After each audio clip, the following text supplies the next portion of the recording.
And it takes a minute for someone to understand that image is just as important as impact and influence. Because it's looked at as an unnecessary expense. But a lot of people don't realize that it is also something that will eventually help your income. It will help your influence, your audience. It will gain those followers. It will get those eyes and that engagement that you're looking for because you look good and you feel good and it's translating on camera. If you're looking to grow your business with your expertise, this podcast will be your ultimate guide to growing your business, attracting high-paying clients, mastering the art of sales, and persuasive speaking. Get ready to get into this episode and share your thoughts in the free Speak Your Way to Cash Facebook group. I'll see you there. Listen in. High, excuses, low. Energy, high, excuses, low. Energy, high, excuses, low. Energy. All right, guys, welcome back to the Speak Your Way to Cash show. We have with us today Drew Nicole, the stylist extraordinaire, my stylist, okay, and just an incredible person. Drew, welcome to the Speak Your Way to Cash show. Thank you for having me. I'm super excited to be here. This is my first time on a podcast in this fashion, so I'm very excited. Which is incredible to me because you help so many people get in front of the camera and look and feel their best. Yeah. So welcome into the spotlight. Thank you. Oh. Hello. That's new for me. Yes, like one of the things I was telling Drew this before we started. I really want to expose our community of cash leads to real experts, whether they are influencers or not, whether they are celebrities yet or not. Like my goal is to bring people on the show with substance and style. Okay, so you are style? Yes. We like to put style on top of substance. I love this. Not substance as a facade for style. Okay, I'm with it. 1,000%. I'm with it. Yes. Yes. So tell everyone what you do and how you got your start. Yes. So my name is Drew Nicole. I am a image curator and stylist for high performing CEOs and women and men who are just ready for a complete transformation over their entire wardrobe. I got my start really about 15 years ago. In retail, I was doing visual merchandising. I was a visual merchandising manager. And I also interned for a stylist here in Atlanta at the time. And there, I got a taste of what celebrity styling was, but quickly learned that would not be my lane just because I enjoy really getting to know my clients and boundaries. I have boundaries. So I decided to take on the lane of personal styling. And with personal styling, I have gotten to know my clients, love on my clients, learn about their business, their families, their audience, and really style them from a more holistic approach. So it's an ongoing transformation when I'm working with someone. I like that. And now, we have a lot of speakers in the audience, experts, entrepreneurs, and people who are just building their brand. We have people watching right now who the only time they will speak will be on a live video, on a Zoom, or when they're creating content. Mm-hmm. Do you feel that every business owner, every leader needs to pay attention to their style? Absolutely. How you dress is how people approach you. So when you walk into the room, the goal really is to kind of shut it down at the end of the day. Yeah. You want to be noticed. You want people to take notice of you and say, I know that he or she has something to talk about and I need to listen. When you are looking your best and feeling your best, it also translates, and that translates on stage, behind the camera, any kind of way. When you feel good about yourself, you look good, the money and everything else starts rolling in. So it's very important to dress, not just dress for success, but dress for your authentic self as well. Because when you're authentic to yourself, your audience resonates and it's a lot easier for them to connect with you and flow better. I like that. Now, one of the things that happened for me in the pandemic, and I don't know if anyone else can relate, let me know in the comments. But one of the things that happened for me was I did pageants. My mom is incredibly stylish. It was always a big part of my life.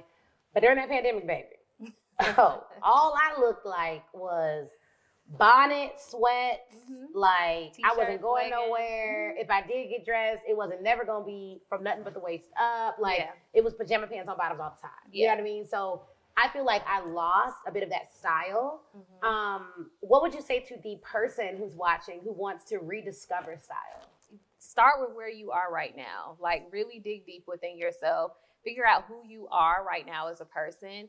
Go back to your business, what it is that you enjoy in your life. What do you do outside of work with your family? Really get to know who you are if you're not sure who you are. Really dig deep and get to know and understand who you are, and begin to shop more with a purpose and style more with a purpose. You'll eventually begin to find your authentic feel and your authentic style. Anything that makes you feel good, like colors, patterns. Colors are a proven thing that really does uplift your spirit and your mood. So diving into colors, diving into more patterns, getting funky with the silhouettes and the styles, like just enjoy yourself. Style is not supposed to be literal. You're not supposed to look like everyone else. You're supposed to go through your own authentic journey when it comes to style. What's the number one reason you feel like people who should hire a stylist don't?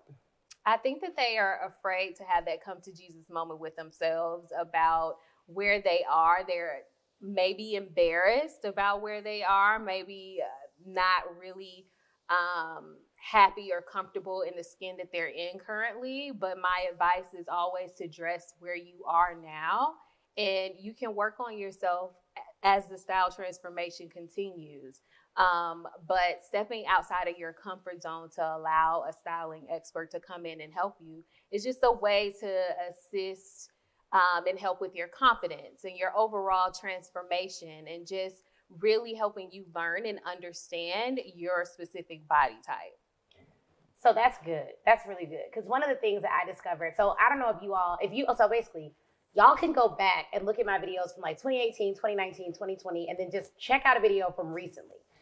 It's a big difference in how I show up now than how I showed up in the past. I am a saleswoman. Like, I love numbers. I like sales. That's why we have the Speaker Rated Cash community and the mastermind. I did not, though, realize the connection between how I showed up and the money that showed up. That's good. And I feel like for a lot of business owners, we're so focused on bottom line, numbers, dollars, cents, impact, that we feel like there's a disconnect between the income and impact and image. And there's not. Like, there's not a disconnect. Like, when we improved our image, our income went up. When we improved our image, our influence went up and our impact went up. And what was so interesting is that more women started to be like, hey, who's your stylist? Hey, you've been looking better. I want to look better. Like, I want to feel better. You look more confident on camera. Is it helping you to do that? And it absolutely was. But we had a video that went viral, and it was solely, first off, my virality only happened after Speaker Rated Cash Live 2022, which you dressed me down for, number one. Those videos, I made sure my content was great, so substance was there. But I know that the style had a huge impact on those videos going viral. Which outfit was it? Man, the first one that went viral, because we've had like 6 or 7 of them that went viral. The black and white sequence, the blue jean earrings with the blue jean jumpsuit. What was the other one that went viral? The white suit with the fur. The white suit with the fur definitely had a viral video on that one. Oh, the pink dress with the fur. The pink dress, those pink sequins, pink and orange sequins. So, but like literally these images are the images where I went viral in a video, and I realized it wasn't just the substance, it was the style on top of the substance that allowed my audience to actually see. Yeah, well, style is visual too. So when someone sees you looking good, they're going to stop for a second. And then they might press that little icon at the bottom to make the sound come up. And listen. So style is the first thing that people will see. And I like to tell people that it's your first introduction to anyone. Before you open your mouth, they're going to see the way that you look first and whether or not they want to have a conversation with you. So it definitely does make an impact and super important. It makes a huge impact. And I want to say this because I know there's a lot of women watching that are like, oh my gosh, are they perpetuating a particular beauty standard and blah, blah, blah, blah, blah. My style is the way I am because my personality is big hair, glam down to whatever, like fly outfits, sequins, jewelry. Like, that's me. But what would you say to someone who's like, oh, that's just not my style. Like, I don't want to dress up like that. Like, is there a lane for different Like, is there a lane for that? Like, what is that? Does absolutely. that matter? Your style is not for everybody. It's Right. not supposed to be for everybody. Right. So my job as a personal stylist is to get to know you and your personality and then dress for that. And then slowly ease you into more, if you want to, go into more eccentric things. So I'm not going to essentially throw you over the edge right away. We're going to baby step this and walk it out together and then learn your style together. And eventually it's just going to come and flow easy. That's good. Because I don't want y'all to think that I'm like, you better go get your hair and makeup done. You better hire a makeup artist and fly them in and fly your hairstylist in. Shout out to Precious, because I do be doing that. And shout out to Brittany, who's here, and Yogi, who's in Atlanta. But like, I invest in it because those are things that I really enjoy. Mm-hmm. But you got to find what you enjoy. And I think that there's beauty in discovering what you like. Absolutely. And there's beauty in discovering like, oh, that's me. Like, I really like that outfit. But the confidence, I've always felt confident, but I feel even more confident, like when I am well put together, and that's just not a distraction for me anymore. Well, because we are dressing you for your body type. Yes. So I've learned what Ashley's specific body type is, and now I dress you based off of those styles and silhouettes that will work for you. So that's another key component when it comes to finding your style, is really understanding your body type and how to dress the certain silhouettes against that. Yeah. And for speakers, ooh, let me just say, y'all, be careful, because them lights on stage are bright. Yeah. So you have to have like the right undergarments, the right, this, like, I am a big proponent, if you can, ask the organizer what's going to be the lighting.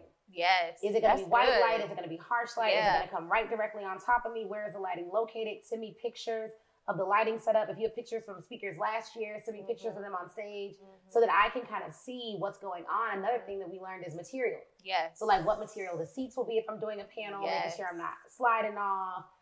The weight of earrings is another big one. Apparently. With the mic, how you hold the certain mics that you use. There are so many different things that go into dressing a speaker or dressing you for your event or your virtual event. All of that matters, like camera angles, the type of camera that's being used, the lighting.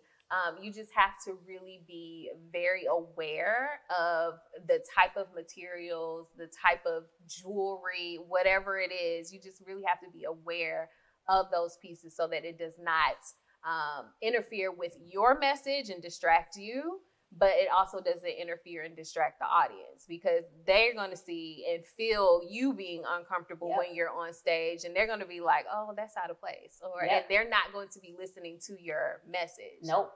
And you won't be able to listen to your intuition. Correct. So one of the things I will never do is, if an outfit doesn't work for me to go on stage, I will change outfits before I'll change my stage presentation. She does. Like, I will literally need, because I have crawled out of jails on stage. I get busy, okay? And so I want to feel so free on that stage that I can do anything. If I feel like I can do a backflip, I want to be able to do a backflip. I don't care if it's heels on or not. I will take my shoes off and switch. Like, all of the, like, you need to be as comfortable as you need to be in order to impact your audience. But your image, at least for me, maybe y'all are better than me, okay, child, but like image distracts me from hearing intuition. If it's like an earring that's about to fall off, if it's like, I will literally take it off. Like we just saw Sarah Jakes. Yes, taking off her wig. Or we have had times where you kicked off your shoes because they're not like, I love that you were so intuitive with yourself and on stage that you don't mind releasing some of that. Some people will stay on stage and be completely uncomfortable, and it will show. It will show on the face, on their body language, on everything. And that eventually distracts the audience that you're speaking to. Yep. And it distracts your money. Yeah. Because if you cannot show up and do your best work in any arena, if you can't do it on a live video, if you can't do it on a webinar, if you can't do it anywhere, you will not be able to convert an audience. Yes. And when I say convert an audience, I mean either into raving fans or into clients. Like, you have to be able to convert that audience. And so one of the things I've talked to you about, like, even as now it's like, I'm your client, you're my client. One of the things I talk to you about is like making sure you help people draw that connection between income, impact, and influence and image. Because like it's all so tied together. And I didn't always realize that. Hey, Cash Leads, I know you're enjoying this episode, but do you have your ticket for Speak Your Way to Cash Live? If not, stop what you're doing right now. Go to speakyourwaytocashlive.com and get your tickets. I'm going to give you a sneak peek of what the event is all about. When I was in that $300,000 a year job, I was like, oh, well, if they paying me $3, I got to be worth millions. If you believe it'll transform people, your primary obligation has to be to sell them your stuff. I say it every time we come to Speak Your Way to Cash events. This has been the event of a lifetime. This year's Speak Your Way to Cash live class is aiming to surpass the amount of money that last year's Speak Your Way to Cash live class made after the event. This is the number that was reported for our 7th year, $711,000. Within a month, I was up there doing a live training for her, and it was a 5-figure live training. 2 more 5-figure contracts came out of that deal. Allowed me to reach and get my first contract last year right after the event. I came here and made the investment, and just today, someone in that room heard what I said and provided me with an opportunity. So you cannot miss this. Invest in yourself to attend Speak Your Way to Cash Live.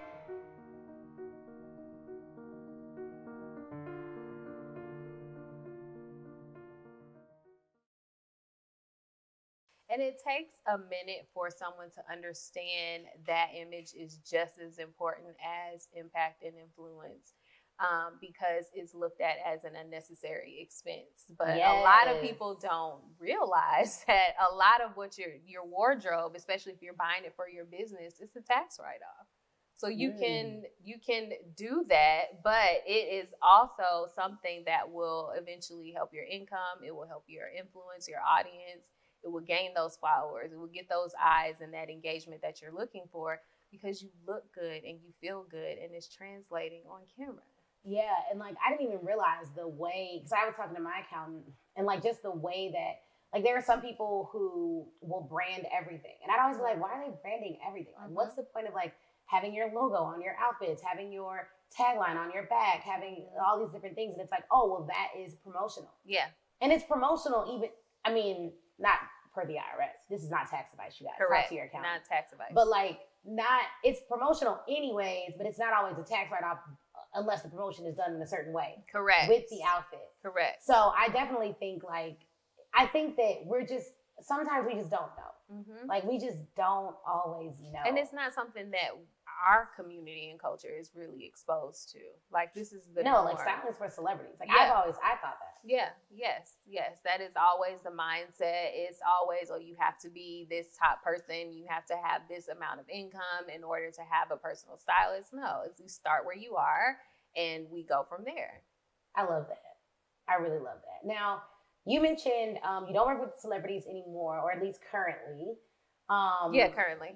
Well, I guess, yes. You are low-key celebrity, actually. Right. Like, we're working on it.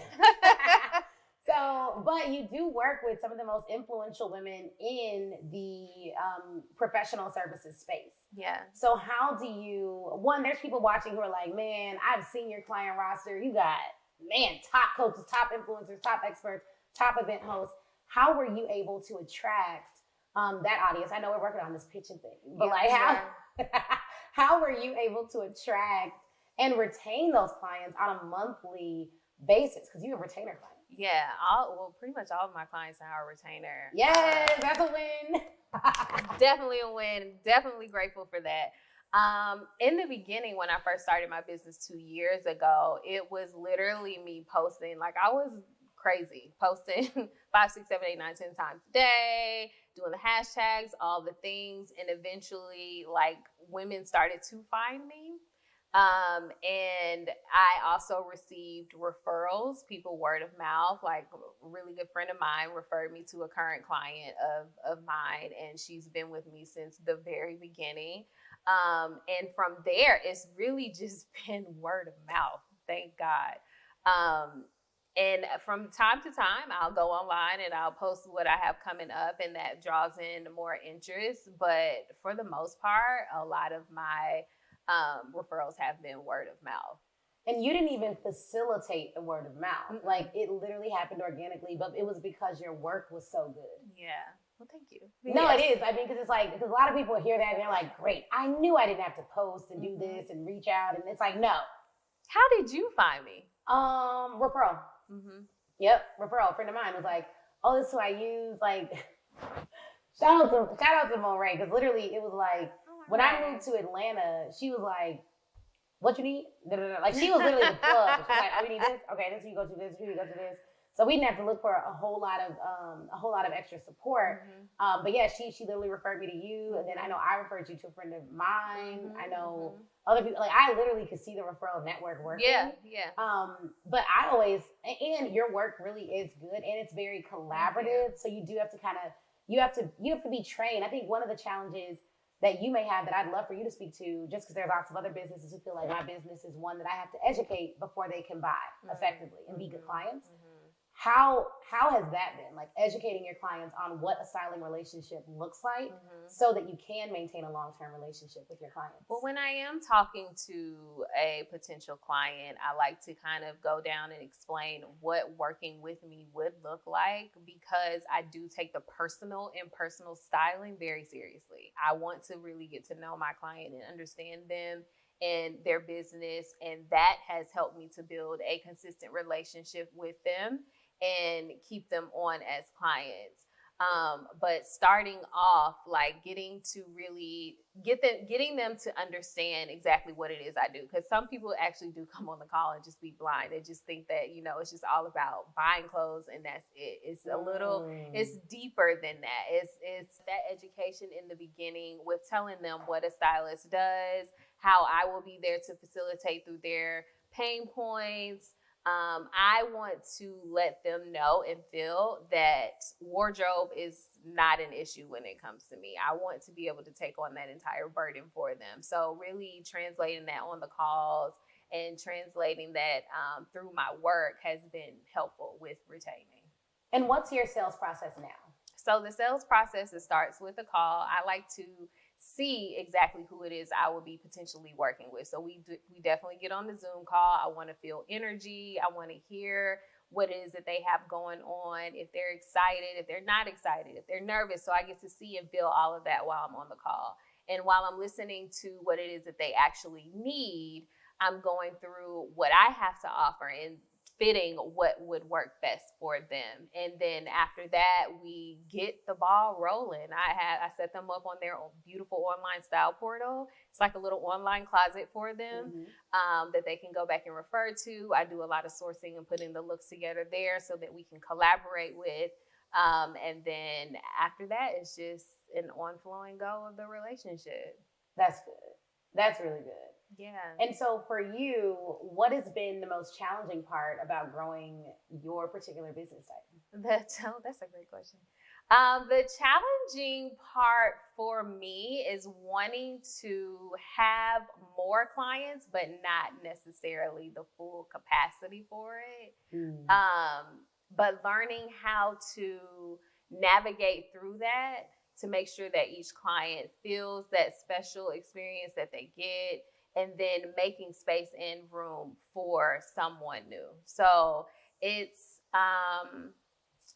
it can become, I won't say a challenge, it's an opportunity. It's an opportunity. It's an opportunity. It's more of an opportunity to figure out how exactly to bring on more people and then give them that same experience that everyone is seeking. But you brought up a really good point, and it's one that I dealt with when we had our law firm, which was more direct. It was done for you services. So how did you determine your capacity? Because I know you have a capacity number. How did you go through that process of determining your capacity? Because I know there's someone watching who is in direct services, personal services, and they're trying to figure out, like, okay, I haven't even made my first 6 figures yet. Drew, how did you go through that process of determining I can take on X amount of clients a month? If we're at this many clients, we're at 50% capacity. A large part of that was me packaging and my pricing and adding that value into what I am offering. My pricing definitely helped with the capacity portion of it. And now that I'm not at max capacity right now, but getting to the point where I learned for myself how much I could take and what I couldn't take, setting up those boundaries too. Those boundaries are a really big deal. That has also been helpful with me recognizing the capacity. Like, I can almost feel when it's burnout time for me. And then I take a step back and my clients are so gracious and they all understand when I need a break. But setting up those boundaries and also pricing my value has helped me with building that capacity. Hey, are you a member of the Speak Your Way to Cash family? If so, what's up? Thank you so much for checking out this podcast episode. I would love to give you the first part of the Speak Your Way to Cash book for completely free, instant download. All you have to do is go to the link underneath this video or go to speakyourwaytocashbook.com and download your free copy of the first part of the Speak Your Way to Cash book. Look, it will show you how to start your journey and start landing those 5- and 6-figure contracts. Do not miss this deal. The book is absolutely incredible, and I can't wait to hear how it's helping you speak your way to cash. Okay, so one of the things that I noticed when you joined the Speak Your Way to Cash Mastermind, the first thing I was wondering about was pricing. Because my initial thing was like, okay, I'm a client. It was like this duality. Yeah, it is. Because it was like, I'm a client. and I was like, and I know I'd pay more for this. And I was like, when you talk about pricing. Yeah. When you first set your prices, were you anticipating the success that you had? No. Because, okay, so then that may have been why the prices were what they were. Yeah. Because oftentimes we set our prices based on like, if someone just pays this, I'll be and that's what it was. Happy. That's okay, exactly talk about that. That's exactly what it was in the very beginning, because I was very ignorant to the world of this side of styling. Like, I've done the celebrity, I know exactly how much their rates are. Yeah. But the realm of personal styling, like, I wanted to be attractive, but I also wanted to be able to take care of my overhead, take care of my son, so I wanted to make sure I had that. So I started with a little bit just to see, just to test the waters just a little bit. And people were biting. Too many people. And I learned that a lot of these people that were biting were not my ideal client. So let's talk about, if you remember, how many people, because there's a sales rule about basically how you know you should raise your prices. So if you talk to 10 people, how many would bite? About 6. And they probably just pay on the spot. And that's the thing. So basically the sales rule is that if you have 10 people and you have a 60% or higher, like anything above 30% close rate, and they're willing to pay on the spot, it typically means your price is too low. Now, if you have calls with 10 people, 6 of them decide to buy, but all of them ask for like a payment plan or something else, it may mean that your price is just like, if 30% or less are paying in full, then that may mean that your price is good. Like, you don't need to raise your price. But if you have 60% like, yeah, cool, first payment, what I mean? That may mean you need to raise your price. And sometimes we set our prices based on it not working out versus on it actually working out. Yes. And my prices were low at the time, and I was doing all the things. What were they back in the day? Oh my gosh, I might be a little embarrassed to share. Oh, everyone's has. I used to have a $30 a month coaching program. Well, it used to be about $250. And what would they get? Everything. So like the same package, like I'm on. They would get, How long were the prices there? Well, once I joined a coaching program and realized that I was playing myself in my whole life, it wasn't there that long. Like, I got in and saw that I was heavily undervaluing myself. And I was working way harder than I was at my 9-to-5, trying to please the clients that signed up. And I realized that I had to make a change quickly. Like, I had to make this worthwhile. Are any of those clients still working with you? No. So it also meant that there was like a targeting issue there too.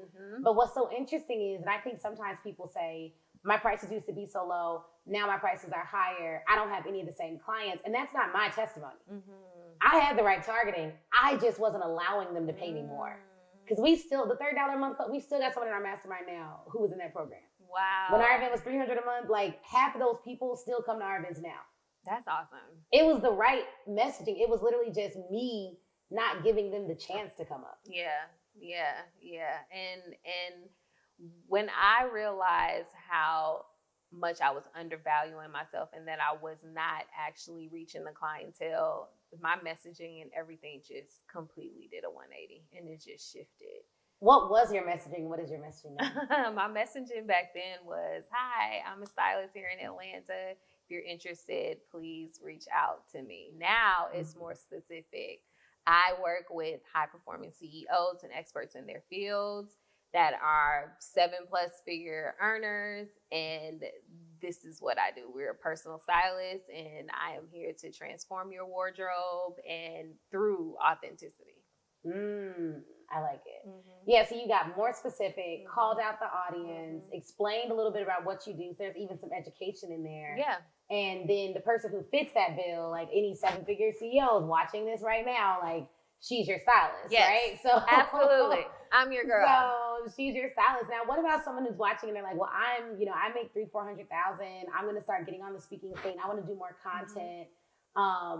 Because we use styling not just for big events, but like if I'm going on a show, if I'm going on a podcast, all of that. So what would you say to that person? Are they not ready for a stylist yet? Or no, it's not that they're not ready for a stylist. It's not that at all. It's really, you just have to start from the beginning. So I suggest to really cleanse your closet. I like to call mine a closet alignment.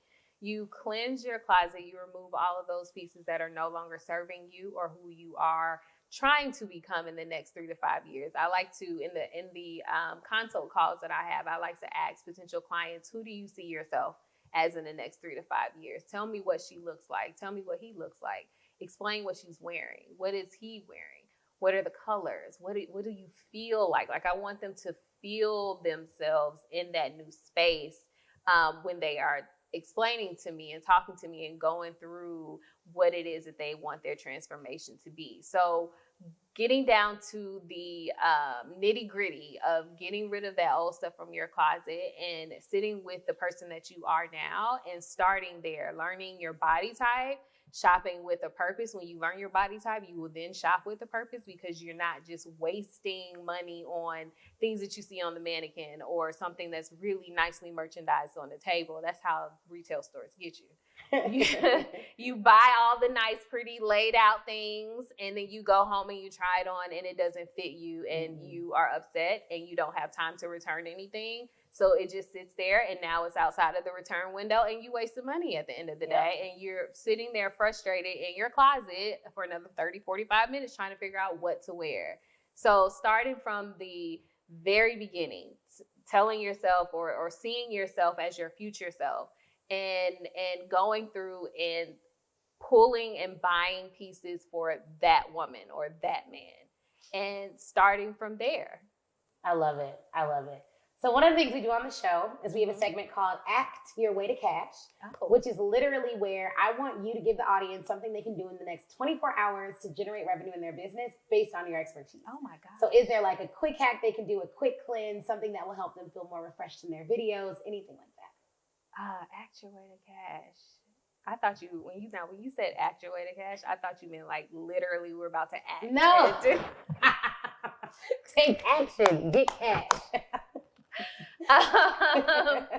I would start with the closet alignment for sure, because when you get rid of all of those old pieces, you start to feel lighter. I like to tell clients that when we are removing old pieces from their wardrobe, to give those old pieces thanks for where it was in their life, and then make room and space for those new pieces of who you are becoming. So starting there, creating a budget, something small for yourself, creating a budget where you can go shop. You can shop within your means. You don't have to do the Gucci's and the Fendi's and all that other stuff, honey. You can wear some beautiful pieces of great quality for amazing prices. It just takes some hunting. But starting there, cleaning out the closet and shopping for something a little bit more on the realm of who you are becoming. I love that. I love that. So act your way to cash. Yes, act your way to cash. Okay, Drew, let them know where they can find you. If they're interested in styling, how can they reach out? Give them all your details. Yes, so you can find me on Instagram at Curated by Drew. I also have my website, curatedimagedesign.com. And I live on Instagram, honestly. I live on Instagram or my website. Love it, love it, love it. Well, thank you for coming on the show. Thank you for being an amazing person.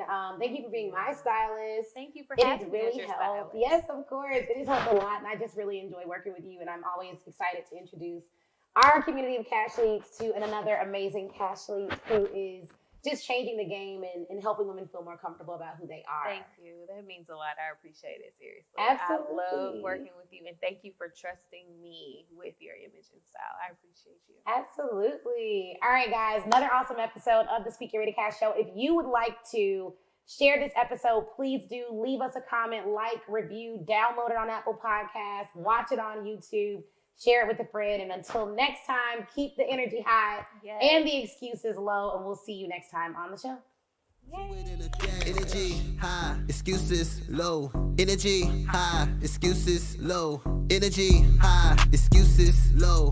Energy high.